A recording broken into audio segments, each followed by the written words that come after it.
বাংলা সংস্কৃতির অন্যতম পরিচয় হলো আমাদের পোশাক।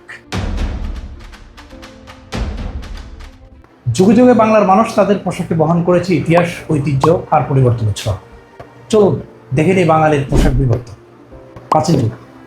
প্রাচীন যুগে বাঙালি পুরুষদের প্রধান পোশাক ছিল ধুতি, এবং মহিলারা পরতেন ধুতি টাইপ এক ধরনের শাড়ি অথবা কাপড়। এটা মূলত তৈরি হতো প্রাকৃতিক তন্তু থেকে, যা ছিল খুবই সরল প্রকৃতির। মধ্যযুগ, মুসলিম শাসনের প্রভাবে মধ্যযুগে পোশাকে আসে নতুন রং। এ সময় পুরুষরা পরতেন পাঞ্জাবি, পাজামা, ফতুয়া, এবং মহিলারা পরতেন অলংকৃত শাড়ি এবং ওড়না। ইংরেজ শাসনামল, ব্রিটিশ শাসনামলে পোশাকে যুক্ত হয় পাশ্চাত্য ধারা।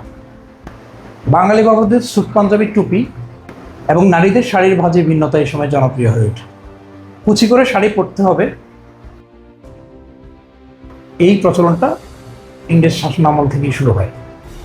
স্বাধীনতা আন্দোলন ও সংস্কৃতি, বাংলার মানুষ তার পোশাকে প্রকাশ করেছে প্রতিবাদ আর দেশপ্রেম। ভাষা আন্দোলন থেকে শুরু করে মুক্তিযুদ্ধ, সাদা শাড়ি, কালো পাড়, সাদা রঙের পাঞ্জাবি এই সময় প্রতীকের মতো কাজ করেছে। আধুনিক যুগ, আজকের বাঙালি পোশাক আধুনিকতা এবং পাশ্চাত্যের এক মেলবন্ধন। শাড়ি, সালোয়ার কামিজ কিংবা পাঞ্জাবি যেমন জনপ্রিয়, তেমনি পাশ্চাত্য পোশাকের সঙ্গে আমরা মানিয়ে নিচ্ছি।